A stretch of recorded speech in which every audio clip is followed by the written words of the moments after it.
I guess I don't have to introduce this little guy here.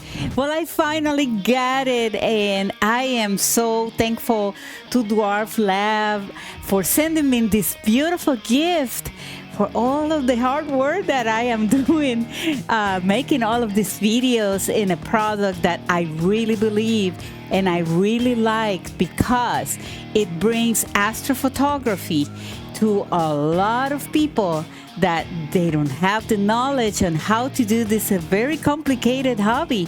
But with the dwarf telescopes, you can start right away learning and actually getting excited about astrophotography without major frustrations. I am going to show in this video a quick view of the new Dwarflab app, what it has, the new features of the Dwarf 3. If you like my Dwarf Lab hat, I am going to do a giveaway on this video. All you need to do is write a comment. You need to tell me something, whatever you want, and you're in the giveaway. So what is included in the box? Well, it comes, everything is very pretty. The case is similar to the Dwarf 2 telescope. It's a really nice case. I love it. And here it is, the Dwarf 3. Ta-da-da-da-da. Okay, the seal's a little bit heavier.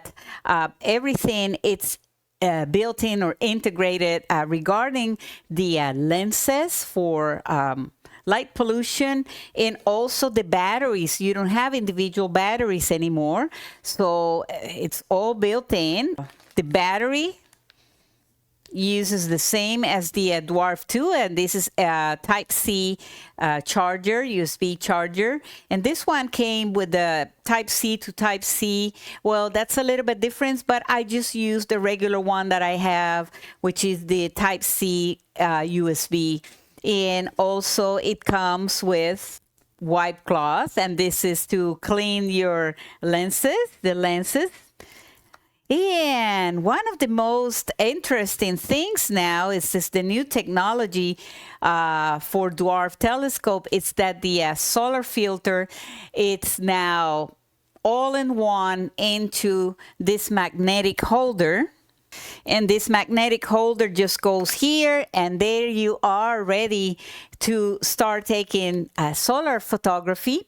I'm going to talk a little bit more about this later on. And of course, a shoulder strap for your Dwarflab bag.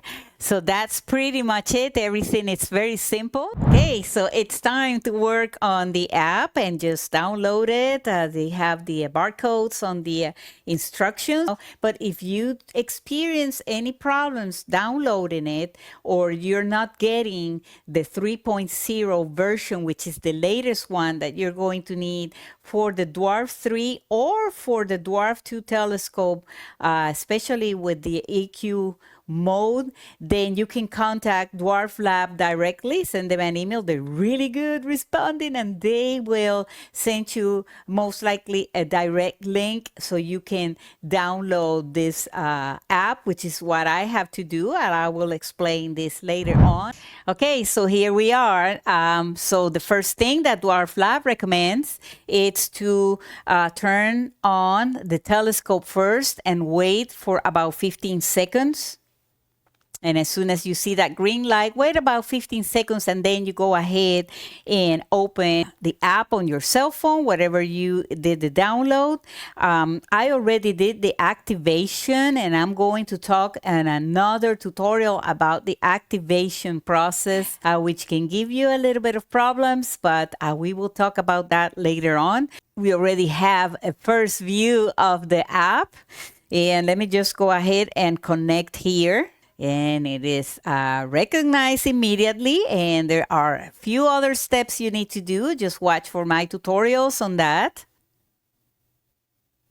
And the connection is successful, and that is great news. It's always good when things connect quick. And this is a similar screen that what we used to have before. So we're very familiar, and it shows the battery, which is now a built-in battery. You don't have to charge them individually. just one battery. It's built in. It's already integrated. It comes with a 104 gigabyte memory card, which is very good. And now you can also download your images directly from the telescope to the computer. With the Dwarf 2, I normally have to put the memory card into a memory card adapter into the computer, and then I was able to download the photos, but now everything is going to be a better process. Ring indicator and the battery indicator, so all that is good. And we turn off that ring indicator light off. As you can see, the light is off right now, so it doesn't interfere in your imaging session. But let's have it on for now. The beautiful Sky Atlas, and this Sky Atlas, you also have to do a download. Have the Dwarf telescope for the first time. Well, you have to do a download, but the instructions are very clear. So here we are with the Sky Atlas, and this work for the Dwarf 2 telescope as well, and we have it. That's a great upgrade. And this is where we're going to start seeing the newer features, and we have for the telephoto and for the wide angle astrophotography, which is a new feature, and that's the one that you can use for Milky Way photography, and I believe for the star trails too. So until I can connect all of this and the clouds goes away, I will be able to test it. On the shutter speed, the most important one here, it's that now we have up to 60 seconds. And for example, when I photograph star clusters, especially from the big telescope, I do 30 seconds per frame. I don't do a minute or 2 minutes. I think it's too much. It tends to be everything overexposed, but we need to try this one and see which setting works better. Regarding the gain, well, we have up to 240, which is pretty high. Then we have here undertone. We have for white balance, brightness, contrast, hue, and the sharpen, which I can't remember. I can be wrong, but I think this is probably a newer thing. I don't remember doing it on the Dwarf 2 telescope, but if it was there, then I totally missed it. Let's just go here under the photo, and everything looks very familiar as the Dwarf 2 telescope. And then on the astro mode, that's the one, of course, that we're going to use for astrophotography, but it also has all of these other modes and features for daytime photography, like for birds and maybe like for bird peeping Tom when you're watching the birds.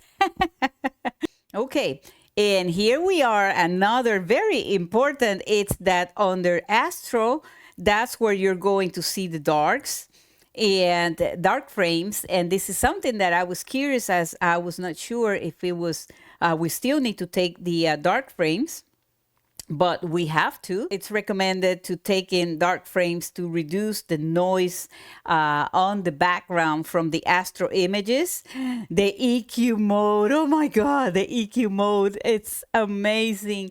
This is the one that it's going to minimize all of those black artifacts that we have with the Dwarf 2 telescope, but they can be cropped, but now it's going to be better.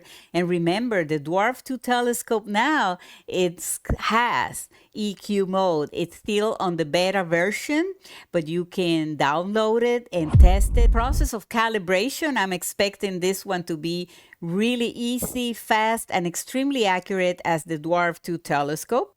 And then, of course, we have here the Sky Atlas that we can do at the beginning of the session, or you can do it later on your session. And under settings, we have, this is very similar. If you have your Dwarf 2 telescope, we have the preview for the live stacking or the single images, and then the telebinding. They changed the name here.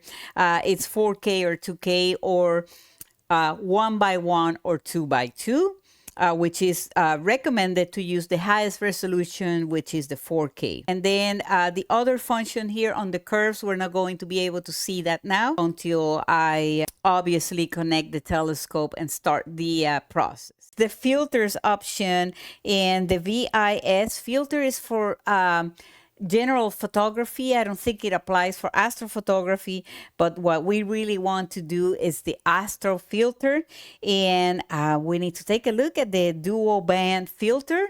But the astro filter is the one that everything is now integrated, as we don't use a separate individual filter for example, to enhance luminosity. So this is something that I can't wait to test it when the clouds go away. Oh my God. Please don't forget to write a comment to participate in the giveaway of another Dwarflab hat, which are really cool. I have other promotional items too, but those will be later on in future videos. And if you like this video and everything that I do on my channel, or if you like me, that's okay too.